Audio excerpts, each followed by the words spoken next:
সৃজনশীলের দ্বিতীয় পর্বে তোমাকে স্বাগতম। আমরা প্রথম পর্বে কিন্তু দেখেছিলাম ১ থেকে ৫টা সৃজনশীল করেছিলাম এবং সেগুলোর পুরো বেসিক কনসেপ্ট নিয়ে কিন্তু আলোচনা করেছিলাম। এখন দেখো, এখন আমরা ৬ নম্বরটাতে দেখব, বলতেছে কি ওজন কি। দেখবা যে ঘুরিয়ে ফিরে কিন্তু ক এবং খ নম্বরে সেম কোশ্চেন বারবার রিপিট হয়। ঠিক আছে? সো এখানে সাজেশনের কিছু নেই, তুমি জাস্ট দুই একটা বিষয় নিয়ে জাস্ট নলেজ থাকলে ওইখান থেকে যত ক খ আছে সবই পারবা। তোমার সাজেশনের পেছনে দৌড়ানোর কোনো দরকার নাই। তো জানতে হবে, ঠিক আছে, ওজন কি। তো ওজন বলতে কি বোঝায় আসলে? ওজন বলতে তো আমরা জানি, এটার ফর্মুলা তো জানি যে mg, তাই না? এটা তো আমরা জানি। এখন mg এটা কি? এটা হচ্ছে তোমার এমটা কি? এমটা হচ্ছে ভর। ভর মানে হচ্ছে কেজি। জি মানে কি? জি মানে হচ্ছে ত্বরণ, অভিকর্ষ ত্বরণ, যেটা হচ্ছে মিটার পার সেকেন্ড স্কোয়ার, তাই না? K G metre per second square. তো এইটা কি? এইটা কি? এইটা হচ্ছে, এটার একক এক কথায় কি? Newton. K G metre per second square মানে কি? মানে হচ্ছে নিউটন। এখন নিউটন কিসের একক? নিউটন হচ্ছে বলের একক, তাই না? তো বলের একক। আর কি নিউটন কি? নিউটন যেমন বলের একক, তেমন কি? তেমন হচ্ছে তোমার নিউটন কিন্তু F is equal M A, এইটা, তাই না? এই হচ্ছে বল, তাই তো? এই হচ্ছে বল। বলের ফর্মুলা আমরা কি জানি? F is equal M A, অর্থাৎ ভর গুণ ত্বরণ।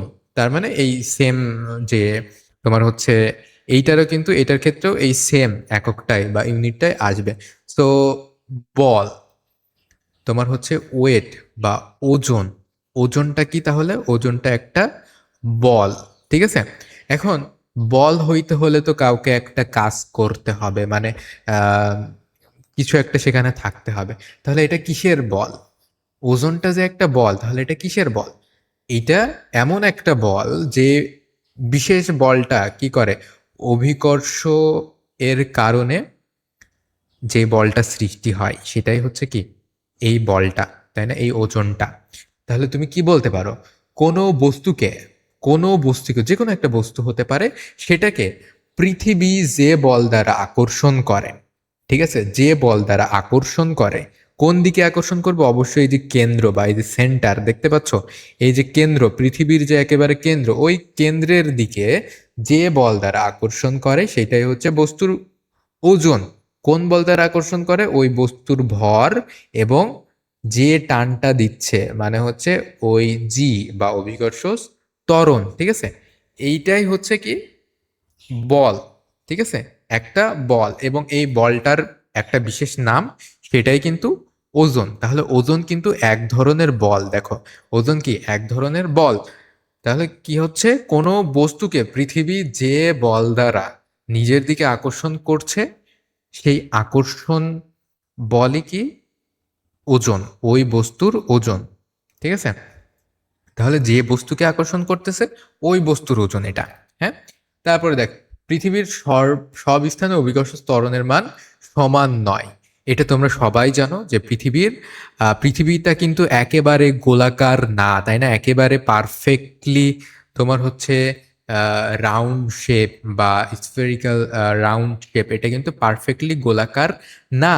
তো পৃথিবীতে কেমন আছে, এক এক জায়গায় কিন্তু এক এক রকম উঁচু নিচু এরকম থাকতেই পারে, বা থাকাটাই কিন্তু স্বাভাবিক, তাই না? তো আমরা যদি এরকম কমলা লেবুর মতো একটু ধরি, মানে একটু চ্যাপ্টা এইখান থেকে, তাহলে আমরা এটা বুঝবো।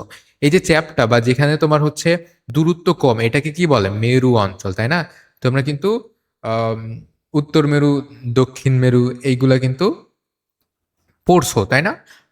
আর একটা কি? আর একটা হচ্ছে বিষুবীয় অঞ্চল। বিষুবীয় অঞ্চল মানে হচ্ছে মাঝামাঝি যে অঞ্চলটা, তোমরা দেখবা যে বিষুবীয় অঞ্চলটা কি? একটু কেন্দ্র থেকে তুলনামূলকভাবে দূরে। তো কেন্দ্র থেকে তুলনামূলকভাবে কাছে কি আছে? মেরু অঞ্চল আছে। সেহেতু তোমার টানটা বেশি হবে কোথায়? মেরু অঞ্চলে বেশি হবে। তাহলে জি এর মান বেশি হবে কোথায়? মেরু অঞ্চলে জি এর মান বেশি হবে, ঠিক আছে? মেরু অঞ্চলে তোমার জি এর মানটা বেশি হবে, কিন্তু বিষুবীয় অঞ্চলটা যেহেতু দূরে আছে, আকর্ষণ বলটাও কম হবে। তাহলে আকর্ষণ বলটা যেহেতু কম হবে, সেহেতু জি এর মানটাও তোমার বিষুবীয় অঞ্চলে কম হবে, তাই না?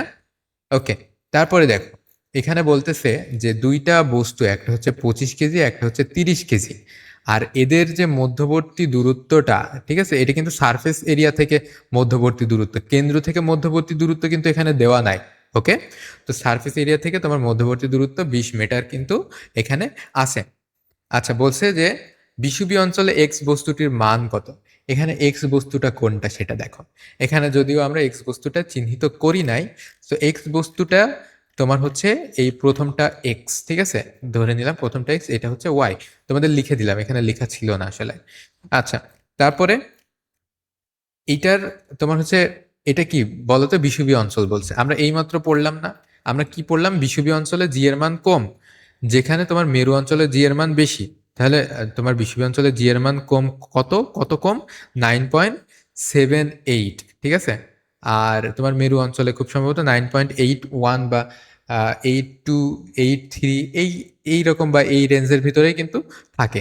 আর আমরা তো এমনিতেই ধরে নিই যে 9.8, ঠিক আছে, এটা আমরা এমনিতেই ধরে নিই যদি কোনো কিছু বলা না থাকে, এটা আমরা সব জায়গায় ইউজ করার জন্য একটা আদর্শ মান হিসেবে কিন্তু ধরে নিই।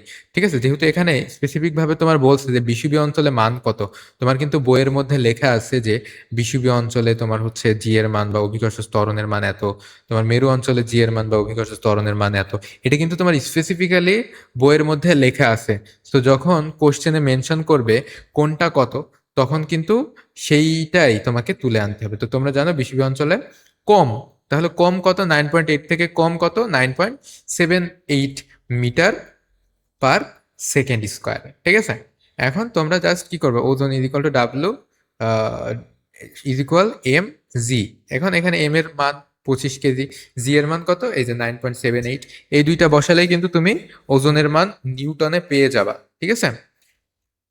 ওকে, তারপরে দেখো তোমার হচ্ছে বলছে দুইটি বস্তুর মধ্যকার দূরত্ব যদি দ্বিগুণ করা হয় তাহলে বলের কিরূপ পরিবর্তন হবে। তোমরা জানো যে মহাকর্ষ বলের যে ফর্মুলাটা, এটা কিন্তু তোমরা সবাই জানো যে দূরত্বের সাথে কিন্তু এই যে ফোর্স, এটার সাথে দূরত্বের কিসের সম্পর্ক বলো তো, দূরত্বের বর্গের ব্যস্তানুপাতিক সম্পর্ক, ঠিক আছে।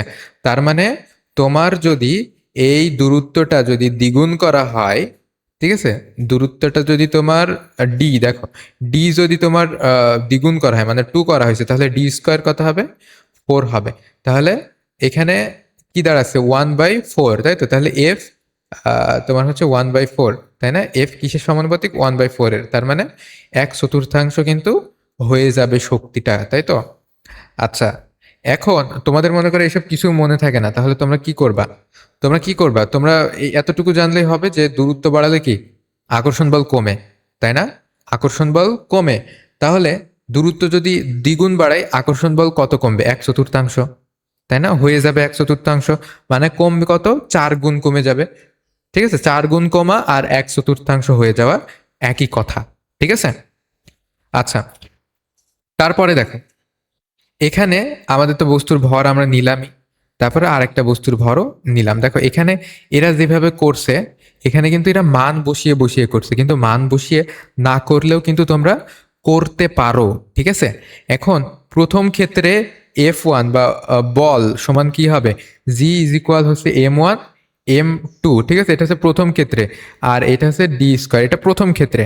আর তার পরের ক্ষেত্রে তোমার যদি ডি সমান যদি 2 হয়, ঠিক আছে, পরের ক্ষেত্রে, এটা দ্বিতীয় ক্ষেত্রে যখন ডি ইজ ইকুয়াল টু 2 মানে দূরত্বটা যখন দ্বিগুণ, তখন তাহলে জি M1 M2 ডিভাইডেড বাই, এখানে ডি যদি 2 হয় তাহলে কি হবে, 2 স্কোয়ার, বা এখানে কি কি দাঁড়াচ্ছে বলো তো, দেখো F2, তখন এখানে কি দাঁড়াচ্ছে, M1 into M2 divided by 4, ঠিক আছে।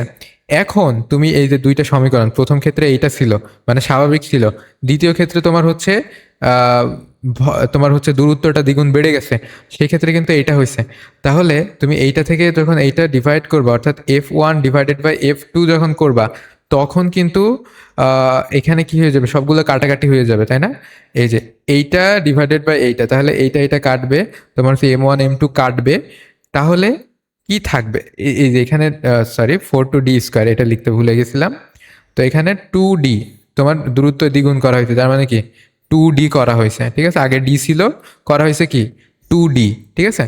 আচ্ছা, এইবার এইটা এটা কাটবে, ডি স্কোয়ার কাটবে, তাহলে এখানে দেখো 1/4, তাহলে এখানে আমরা এইভাবে লিখতে পারি F1 সমান, এইটা যদি ওই পাশে চলে যায়, সমান F2 ডিভাইডেড বাই 4, ঠিক আছে? তাহলে কিন্তু এখান থেকে তুমি বুঝতে পারতেছো যে F2 এর যে মানটা, ঠিক আছে, F1 এর F2 যে মানটা সেটা তোমার হচ্ছে 4/1, ঠিক আছে? F1টা কি, F2টা হচ্ছে কি F1 এর 4/1। আচ্ছা, আমরা আরেকটু যদি বুঝতে অসুবিধা হয় তাহলে দেখো 4F1, হ্যাঁ 4F1 সমান F2।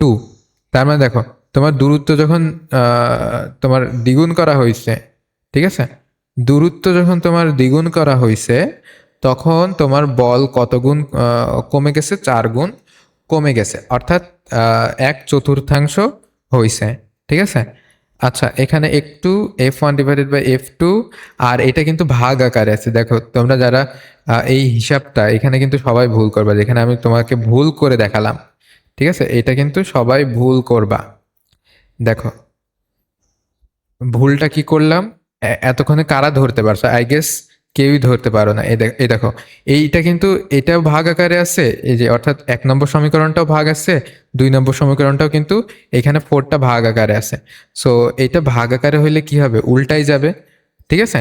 তুমি যদি এই ভুলটা এই যে আমি তোমাকে যে ভুলটা করিয়ে দেখালাম এটা যদি তুমি এড়াই চলতে চাও তাহলে তুমি সরাসরি এই যে F1 ডিভাইডেড বাই F2 অর্থাৎ এই পুরো সমীকরণটা লিখবা, তাহলে কিন্তু আর ভুল হওয়ার সম্ভাবনা থাকবে না। আচ্ছা, একটু আমি তোমাকে দেখাই দিচ্ছি যেভাবে করলে ভুল হবে না। তোমরা কিন্তু এভাবে সরাসরি করবা না, সরাসরি করলে কি ভুল হবে আমি কিন্তু দেখাই দিছি, ঠিক আছে? তোমরা কিভাবে করবা দেখো, F1 ডিভাইডেড বাই F2 আমরা কিন্তু না লিখেই সরাসরি এখান থেকে দেখে দেখে হিসাব করতেছিলাম। এখন তুমি পাতাবা F1 সমান কি লিখছিলা? M1 M2 ডিভাইডেড বাই হচ্ছে D², এটা লিখছিলে না? আর এখানে কি F2 এর মানটা কি লিখছো দেখো তো, G × M1 M2 divided by কি 4D² আছে, আছে না 4D²? হ্যাঁ, ব্যাস এইটা যদি তুমি লেখো তাহলে কিন্তু তোমার হিসাবে কোনো ভুল করার সম্ভাবনা থাকবে না, এবং তোমরা অবশ্যই লিখবা। তো জি এর মান সর্বক্ষেত্রে 1, তোমার M1 আগেও M1 M2 যা ছিল এখনো কিন্তু M1 M2 তাই আছে, ঠিক আছে? আর এই D² কাটলাম, আমাদের থাকে কি? আমাদের থাকে হচ্ছে 4। এই যে এই 4টা নিচে ভাগ আকারে আছে, উপরে গিয়ে কি হয়ে যাবে? তাহলে গুণ হয়ে যাবে, ঠিক আছে? উপরে গিয়ে কি হয়ে যাবে? গুণ হয়ে যাবে। আর উপরে তো তোমার কাটাকাটি করে একই হয়ে যাচ্ছে, তাই না? তো 1 দিয়ে তুমি যদি ভাগ করো এটাকে তাহলে সেই যা তাই থাকবে, তাই না? তাহলে F1 divided by F2 is equal to কি 4 সমান F1 সমান কি 4F2। তার মানে কি? তার মানে হচ্ছে তোমার যে F1 মানে আগের দূরত্ব বাড়ানোর আগের যে বলটা সেটা কি F1, ওই বলটা তোমার দূরত্ব বাড়ানোর বলের কয় গুণ দেখো তো? 4 গুণ, ঠিক আছে? তার মানে দূরত্ব বাড়ানোর আগে যে বলটা ছিল ওই বলটা দূরত্ব বাড়ানোর পরে যে বলটা হয়েছে ওইটার 4 গুণ। তাহলে কোনটা বেশি বলো তো? F1টা কিন্তু বেশি। বুঝতে পারছো? আচ্ছা, অথবা তোমরা যদি এভাবে গুণ আকারে না প্রকাশ করতে চাও তাহলে কি করবা? এই যে তোমার এখানে দেখো 1/4, তাহলে আমরা কি লিখতে পারি? এফ সরি, এটার নিচে 1 হবে, হ্যাঁ? তো F2 ইজ ইকুয়াল টু তুমি লিখতে পারো এই যে F2, ঠিক আছে? এটা রাখলাম, তাহলে A4টাই নিচে নিয়ে আসলাম, তাহলে F1 ডিভাইডেড বাই 4। তাহলে তুমি কি বলতে পারো যে এই যে এই F2টা কি? F2টা হচ্ছে তোমার দূরত্ব বাড়ানোর পরে যে বলটা, ওই বলটা। দূরত্ব বাড়ানোর পরের এই বলটা কি? দূরত্ব বাড়ানোর আগের বলের তোমার 4 ভাগ, তাই তো? 4/1। দেখো এটা হচ্ছে দূরত্ব বাড়ানোর পরে আগের বল। F1টা কি ছিল? দূরত্ব বাড়ানোর আগের বল। তাহলে ওইটার ডিভাইডেড বাই 4 মানে 4/1 হচ্ছে তোমার এই দূরত্ব বাড়ানোর আহ, পরের যে বলটা সেইটা। তাহলে কি বলতে পারলো? যে দূরত্ব বাড়ানোর পরে যে বলটা হবে সেটা দূরত্ব বাড়ানোর আগে যে বলটা ছিল তার 4/1 হয়ে যাবে, ঠিক আছে? তার মানে দূরত্ব বাড়ালে কি হয়? বল কমে। দূরত্ব বাড়ালে বল কমে, ঠিক আছে? এখন তোমরা চাইলে যে ওই যে রাশিগুলা, ওই রাশিগুলা তোমরা এখানে দিয়েও লিখতে পারো, কিন্তু না দিয়েও কিন্তু লেখা যায়, ঠিক আছে? যেভাবে করলাম সেভাবে। এই যে অর্থাৎ এক কথাই হচ্ছে আমরা দেখো আমরা এইখান পর্যন্ত পৌঁছায় গেছিলাম, ঠিক আছে? তো তোমাদেরকে জাস্ট দুইটা জিনিস করতে হবে, দুইটা সমীকরণ বের করে নিতে হবে। একটা সমীকরণ হচ্ছে দূরত্ব বাড়ানোর আগে, আর আরেকটা সমীকরণ হচ্ছে দূরত্ব বাড়ানোর পরে। দূরত্ব বাড়ানোর আগে তো সেই যা ছিল সেম, আমাদের জাস্ট সরাসরি ফর্মুলাটা। আর দূরত্ব বাড়ানোর পরে কি হয়েছে, দূরত্ব বাড়ানোর পরে হয়েছে তোমার ওই যে জাস্ট ওই যে তোমার দূরত্ব কয় গুণ বাড়ানো হয়েছে, 2 গুণ। তাহলে আগে যদি ডি ছিল, ঠিক আছে, আগে কত ছিল দূরত্ব, আগে ডি ছিল, দূরত্ব বাড়ানোর পরে কি হয়েছে, 2D হয়েছে। ঠিক আছে, এবার 2Dর ক্ষেত্রে তুমি এই হিসাবটা করে দেখো। ঠিক আছে, হিসাবটা করে সমীকরণ এমন হবে।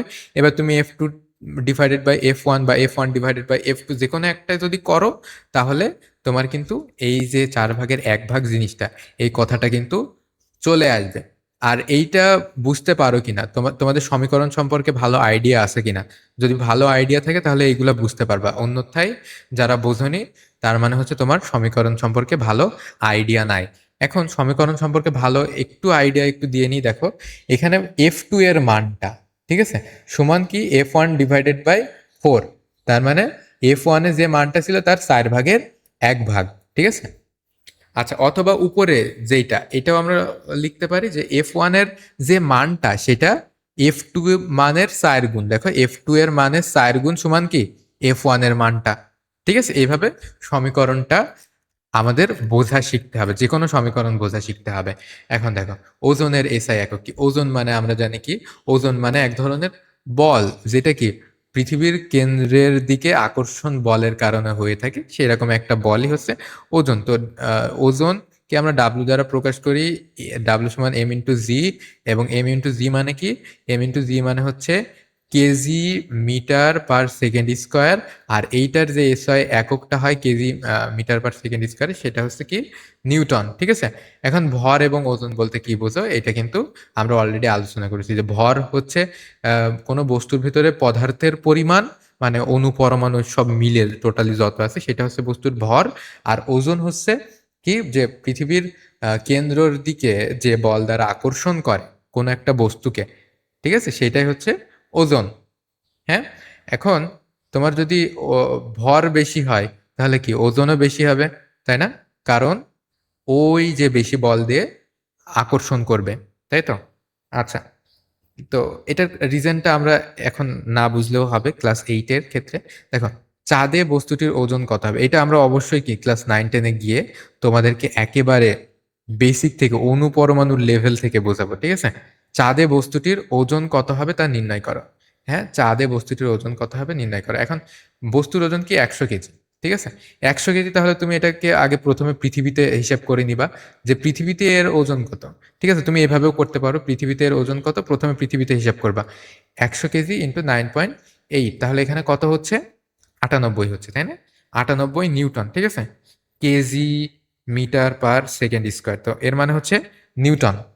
তো এটা কিসের, এটা হচ্ছে পৃথিবীতে। তাহলে চাঁদে কত হবে, চাঁদে হবে হচ্ছে তোমার 6/1। এবার লিখবা যে চাঁদে ওজন ডাব্লু অফ মুন সমান কি, তোমার হচ্ছে 98 / 6 দিলেই কিন্তু হয়ে যাবে। অথবা তুমি এভাবেও করতে পারো যে চাঁদের অভিকর্ষ ত্বরণ তোমার হচ্ছে জি অফ মুন কত, 9.8 / 6। এখানে চাঁদের ওইটা বের হয়ে যাবে। এইবার ওইটাকে জাস্ট তুমি এম দ্বারা মাল্টিপ্লাই করলেই কিন্তু ডাব্লু অফ মুনটা বের হয়ে যাবে। ঠিক আছে, তার মানে তোমরা দুইটা নিয়মে কিন্তু করতে পারবা। ঠিক আছে, এখন দেখো এখানে দেখা গেল বস্তুটির ভরের কোনো পরিবর্তন হলো না, ঘটলে ওজনের পরিবর্তন ঘটলো, এটা কিন্তু আমরা অলরেডি আলোচনা করছি, তাই না? আচ্ছা, এখানে দেখো এখানে কি করছে তোমার ওজন, এখানে একটু গড়বড় হয়ে গেছে। ওজন ওজন হবে নিউটনে হবে, ঠিক আছে, নিউটনে হবে কিন্তু। আচ্ছা, দেখো তো পরেরটা যেটা, সেটা হচ্ছে চাঁদে তোমার ওজনের পরিবর্তন ঘটলো কেন, কারণ কি? কারণ তোমরা কি জানো, জি এর মান কিন্তু এক এক জায়গায় এক এক রকম, তাই না? GM/হচ্ছে ডি স্কোয়ার, জি এর মান এক এক জায়গায় এক এক রকম।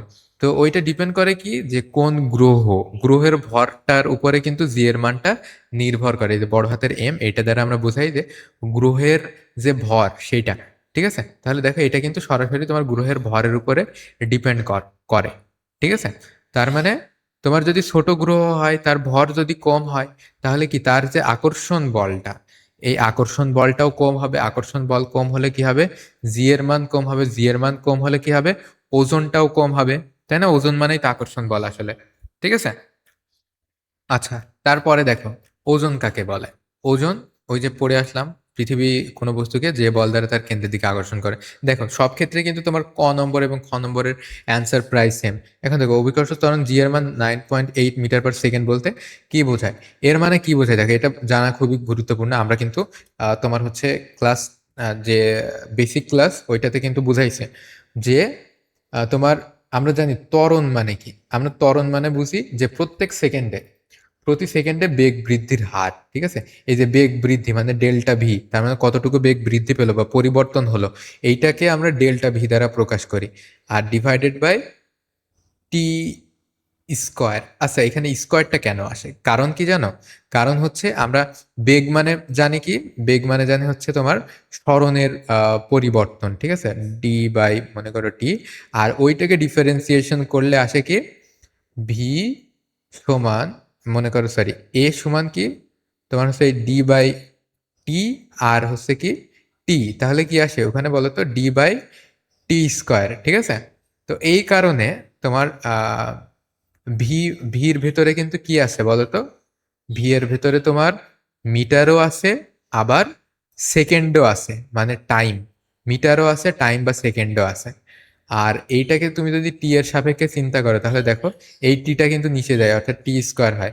আচ্ছা যাই হোক, আমরা তোমাকে জাস্ট একটু এককগুলা বোঝানোর ট্রাই করতেছিলাম।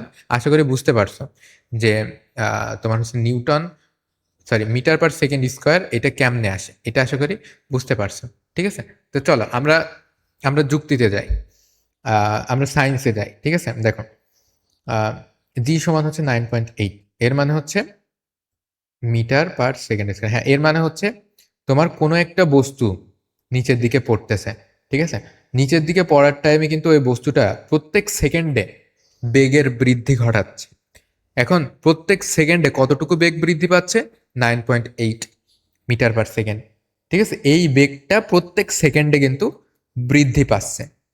ঠিক আছে? প্রত্যেক সেকেন্ডে কত বৃদ্ধি পাচ্ছে? 9.8 মিটার পার সেকেন্ড। এইটা বৃদ্ধি পাচ্ছে, সেকেন্ড স্কোয়ার না কিন্তু। এবার প্রত্যেক সেকেন্ডে বৃদ্ধি পাচ্ছে, সেহেতু এটাকে আমরা কি সেকেন্ড দ্বারা ডিভাইড করব। সো প্রত্যেক সেকেন্ডে যে বেগের বৃদ্ধি পাই সেটাই কি? সেটাই হচ্ছে ত্বরণ। তাহলে newton metre per second square, এইখান থেকে আসছে কি newton metre per second square. এটা তোমরা যখন ক্লাস 9-10-এ উঠবা তখন আরো ভালোভাবে ফর্মুলাটা বুঝতে পারবা। এখন ফর্মুলা বোঝার দরকার নেই, তুমি জাস্ট কনসেপ্টটা বোঝো যে কোনো একটা বস্তুকে তুমি যখন উপর থেকে ছাড়বা, তখন ওই বস্তুটা কিন্তু প্রত্যেক সেকেন্ডে তার বেগের বৃদ্ধি ঘটাবে। আর এইটাই হচ্ছে অভিকর্ষ ত্বরণ জি। ঠিক আছে? এখন চাঁদে বি বস্তুটির ওজন কত হবে নির্ণয় করো। এখানে বি বস্তু হচ্ছে 10 কেজি, তাহলে চাঁদে কত হবে এটা কিন্তু পারবা তোমরা। ঠিক আছে? তোমরা 9.8 divided by 6, 10 K G into 9.8 divided by 6, এটা দিয়েও করতে পারো। অথবা তোমরা আগে 9.8, ঠিক আছে, 9.8 10 ইন্টু 9.8 দ্বারা গুণ করে প্রথমে ওজন বের করবা, সেটাকে তারপরে 6 দ্বারা ডিভাইড করবা, তখন কিন্তু বের করতে পারবা। ঠিক আছে? এখন পৃথিবী পৃষ্ঠে বিভিন্ন স্থানে বস্তুটির ওজন তারতম্য হবে কিনা ব্যাখ্যা করো। তোমরা সবাই জানো যে পৃথিবীটা কিন্তু গোল না, পৃথিবীটা কি প্রায় চ্যাপ্টা, কমলা লেবুর মতো চ্যাপ্টা। এটার মেরু অঞ্চল আছে। মেরু অঞ্চল কি পৃথিবীর কেন্দ্রের কাছাকাছি, সেহেতু ওইখানে একটা বেগের, সরি, ওইখানে একটা তোমার ত্বরণের ভ্যালু হবে। ঠিক আছে? 8.2 বা 8.3, যাই হোক, ওখানে একটা ত্বরণের ভ্যালু হবে। আর তোমার বিষুবীয় অঞ্চল যেটা একটু কেন্দ্র থেকে দূরে, সেখানে কিন্তু আরেক ধরনের কি হবে? আরেক ধরনের ত্বরণের ভ্যালু হবে। ঠিক আছে? এই কারণে পৃথিবীর এক এক স্থানে, এক এক জায়গায় আহ, তোমার হচ্ছে ত্বরণের মান এক এক রকম, অভিকর্ষ ত্বরণের মান এক এক রকম। এই জন্য ত্বরণের মান বা অভিকর্ষ ত্বরণের মান যদি ভিন্ন হয়, তাহলে কি W=mg, এই mg এর জিটা যদি ভিন্ন হয়, তাহলে কি ডাব্লু বা ওজনের মানটাও ভিন্ন হবে। তাই না? তো এখানে তোমার হচ্ছে দেখো এক এক জায়গায় কেন্দ্র থেকে কিন্তু পৃথিবীর ভূপৃষ্ঠের এক এক জায়গার দূরত্ব কিন্তু এক এক রকম। এই কারণে এক এক জায়গায় জি এর মান এক এক রকম, এক এক জায়গায় জি এর মান যেহেতু এক এক রকম, এক এক জায়গার ওয়েট বা ওজনের মানও এক এক রকম। আশা করি বুঝাইতে পারলাম পুরো ম্যাথটা। ঠিক আছে? তো তুমি চাইলে ওইটা ওই ম্যাথমেটিক্যালি ভাবে তুমি হচ্ছে বুঝাই দিতে পারো টিচারকে। হ্যাঁ, ভর কাকে বলে দেখছি সব কমন। জি এর মান পরিবর্তনশীল, এতক্ষণ ধরে যেটা ব্যাখ্যা করলাম। উদ্দীপকে বি বস্তুটির ওজন নির্ণয় করে। দেখো বি বস্তুটা, মনে করো কোনটা বি বস্তু, বি এখানে আহ, এই যে এটা বি, এটা এ, এটা বি, সরি এগুলো চিহ্নিত করতে ভুলে গেছি। ঠিক আছে, এটা এ, এটা বি। তাহলে বি তোমার হচ্ছে ওজন নির্ণয় করতে বলছে, তাহলে এম জি। এম কত? তোমার বি বস্তুর ওজন হচ্ছে 2 কেজি। ঠিক আছে, জি কত? জি হচ্ছে 9.8 মিটার পার সেকেন্ড স্কোয়ার। তো এম এর মানটা বা ভরের মানটা কিন্তু অবশ্যই কেজিতে হবে। ঠিক আছে, বারবার করে বলতেছি। তো এবার গুণ দিয়ে দাও, তোমার হচ্ছে ওজন বের হয়ে যাবে। এবার বলছে এ বস্তুকে চাঁদে নেওয়া যাওয়া হলে ওজনের কিরূপ পরিবর্তন হবে। এটা কিন্তু আমরা একটু আগেই দেখে আসলাম, তাই না? তাহলে তুমি কি করবা? তুমি পৃথিবীতে ওজন বের করবা, যেটা হচ্ছে তোমার হচ্ছে W equal M G. M G মানে কি? 600 গ্রাম। 600 গ্রাম মানে কি? 0.6 কেজি। ঠিক আছে, ইন্টু 9.8, এটা গেল পৃথিবীর। আর চাঁদে গেলে কি হবে? চাঁদে গেলে হবে এটার 6/1 ভাগ। ঠিক আছে, 6/1 ভাগ। তাহলে কিরূপ পরিবর্তন হবে তুমি চাইলে পরে বিয়োগ করে দেখায়ও কিন্তু দিতে পারো। ঠিক আছে, কিরূপ পরিবর্তন হবে এটা পার্থক্য নির্ণয় করেও কিন্তু এই যে দেখায় দিতে পারো। প্রথমে পৃথিবীতে তার যে ওজন সেটা বের করে নিলে, এই যে পৃথিবীর ওজন হচ্ছে 5.88 নিউটন। এবার চাঁদে এটার ওজন বের করে নিলে 0.987, এরকম আর কি। তাহলে তারতম্য বা পার্থক্য কত হলো সেটা তুমি এখান থেকে পেয়ে যাচ্ছ। ঠিক আছে, এতটাই ইজি কিন্তু। তারপরে দেখো, বিকেলবেলা হালকা ব্যায়াম করার জন্য রাফিদ তাদের বিল্ডিং এ উঠে। সে ছাদে 2.50 গ্রামের একটি ভর পরিত্যক্ত টিন দেখতে পেয়ে সেটি মাটিতে ফেলে দেয়। ব্যায়াম করার ফাঁকে সে ইট মাটিতে ফেলে। তাহলে দেখো, একটা টিন ফেলে যেটার সারফেস এরিয়া এইরকম বড় বা ভালোই বড়। ওইটা ফেলার পরে ফলে কি হবে? তোমার বাতাসে যে বাধাটা, এই বাধাটা কিন্তু বেশি পরিমাণে দিবে। কিন্তু তুমি যখন ইট ফেলবা, ইটে কিন্তু বাতাসের বাধা সেভাবে ইটটাকে দিতে পারবে না। ইটটাকে যেহেতু বাতাসে বাধা তেমন দিতে পারবে না, ইটের উপরে বাতাসের বাধার তেমন কোনো তারতম্য নাই। তো ইটটা নিচের দিকে খুব সহজে কিন্তু পড়ে যাবে। কিন্তু কিন্তু এই টিনের উপরে কি বাতাসের বাধা কাজ করবে? এই কারণে টিনটা যখন নিচের দিকে পড়বে, তখন কি হবে? তখন অনেক সময় লাগবে নিচের দিকে পড়তে। ঠিক আছে, তো আশা করি বুঝতে পারছো। আচ্ছা, মহাকর্ষ কাকে বলে? পৃথিবীর যে কোনো দুইটা বস্তুর ভেতরে যে আকর্ষণ বল সেটাই হচ্ছে কি মহাকর্ষ বল। ঠিক আছে, পৃথিবী ছাড়া মানে পৃথিবীর কথা এখানে আমরা বলবো না, মহাবিশ্বের যে কোনো দুইটি বস্তু একে অপরকে নিজের দিকে যে বল দ্বারা আকর্ষণ করে। ঠিক আছে, নিজের দিকে বলতে একেবারে নিজের যে কেন্দ্র আছে, কেন্দ্রের দিকে বোঝাই। হ্যাঁ, আচ্ছা, লিফটের উপরে ওঠার সময় ভারী অনুভব হয় কেন? এটা কিন্তু আমরা আগেই বুঝাইছিলাম। লিফটে যখন তোমরা উপরে উঠবা, তখন লিফট তোমাকে নিচ থেকে বল দিবে। আর তোমরা লিফটকে কি নিচের দিকে বল দিবা, যেটা তোমার ওজন। নিচের দিকে ক্রিয়া করতেছে কি তোমার ওজন, তাই না?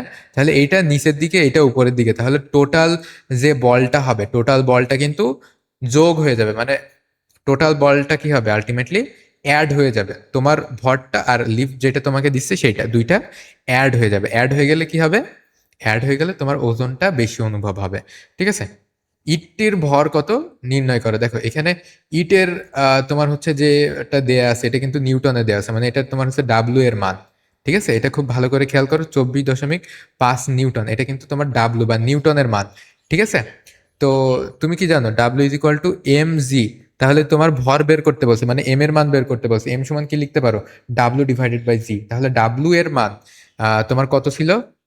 24.5, তাই না? সরি, 24.5 ডিভাইডেড বাই জি এর মান কত? 9.8। তাহলে কিন্তু আমাদের এটা ভাগ তুমি যদি করতে পারো ক্যালকুলেটরের সাহায্যে, তাহলেই কিন্তু এটা বের হয়ে যাবে। আর আমি এতক্ষণ বললাম যে দুইটি একসাথে পড়বে কিনা।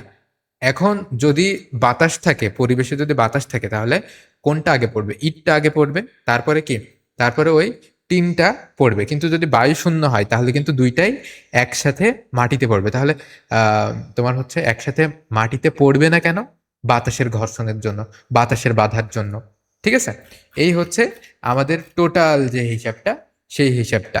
ওকে, আশা করি তোমরা প্রত্যেকে এই আহ, অধ্যায়ে যত সৃজনশীল আসে সবই ইনশাল্লাহ সমাধান করতে পারবে। এর বাইরে কিন্তু কোনো টাইপ আর নাই।